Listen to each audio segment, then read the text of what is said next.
Okay. Cheery. And we're going to talk a little bit about my enemy design checklist. So this is mostly kind of a system I go through when I'm trying to compose a plan for how I'm going to execute the enemy. You know, usually after the basic idea is already done, you know, it's going to be a dragon, it's going to be a dwarf, all that stuff is immaterial. I should say though, this is mainly related to games where the player is going to fight a variety of action-oriented enemies. So this isn't about enemy design in, you know, a Final Fantasy clone, or it isn't about enemy design so much in maybe a Grand Theft Auto style game where the enemies are mostly variants, or they are different based on spreadsheets, like cops and gamers are kind of similar types of templates. So this would apply to more traditional game, or to the other class. Whatever it is not cut out by those other two descriptions, that's what these are. But the first thing I wanted to say about the enemy checklist is that there's a context for it, is that the enemy designs really do reflect the player. So, you know, I debated as I was planning the talk whether I should talk about a specific game and just use examples from that, or be more general. And I sort of just didn't make any real plan. I just sort of rushed through and put things together. But I had the good Spock and the evil Spock here because basically whatever you design your player abilities and systems around, the enemies are really going to reflect that. You know, whatever the player can do, the enemies need to drive him to do that. If the player can dodge, they're going to need him to dodge for it, and so on and so forth. But there's four main components to the checklist, which is movement pattern, hit reactions, defenses, and attacks. So I'll start with the movement pattern. Movement pattern is really what the player's going to see first, obviously, and I find it's usually the easiest way to differentiate the player's experience from different enemies. You know, in the old Mario example, the red turtle turns around at the edge, the green turtle falls off the edge. I think I got that right. I didn't have time to check. And the winged turtle sort of bounces at you. And because Mario's abilities are just navigating the environment there, he does have to react a little bit differently to them. You know, in other games you might have enemies that sidestep, fall back, some of them just march forward. The movement pattern is usually going to be the most expensive in terms of programming time and in terms of animation count. You know, if your game desires a bunch of pathfinding, that's going to be more work. But at the same time, you almost always get the most, I don't know if bang for buck is the right term, but you get the most bang, certainly, by sort of starting there. The next area is usually just is hit reactions. In this sort of toy example I have, you know, the normal enemy, he's going to get interrupted by whatever attacks the player can deliver. You know, you punch him, he doubles over and groans. And a very simple way to shake that up is just to have a big tough guy who does not get interrupted by your hits. Right? You hit him and he keeps on coming.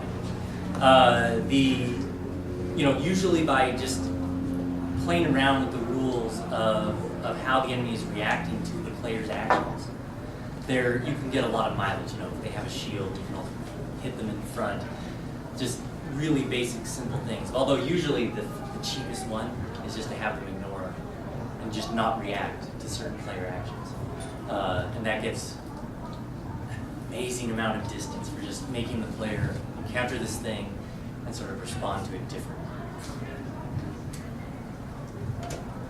Then the next one, I always refer to this in my notes as defense, but as I was trying to figure out how best to explain it, I realized what I was really talking about is a kind of counters. You know, has a little bit of a relationship to the hit reactions, in that what does the enemy do when the player sort of attacks them or interacts with them.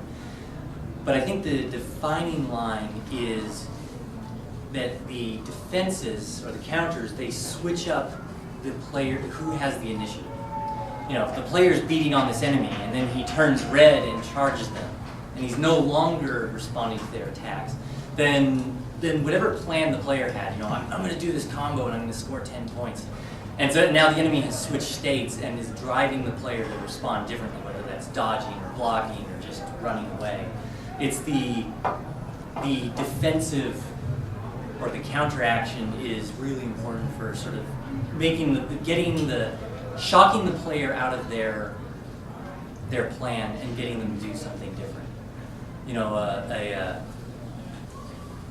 a classic example I liked was a big Reaper in Devil May Cry 3, where you're sitting there hitting him, and you're having a good time, and you hit him and he blocks. And at that point, if the player hits him again, he whacks him hard. And so the player needs to now just get out of the way. And it really shakes up sort of the play experience. It's also a bit divisive, I suppose, because it made that game quite hard for some players. But then again, people who liked it a lot. So that's really a sort of a difficulty question, which is beyond the scope of a 5-minute talk. The last thing, I ran out of time to make pictures, but it's really attacks. And I always put attacks last because that's usually where most people start.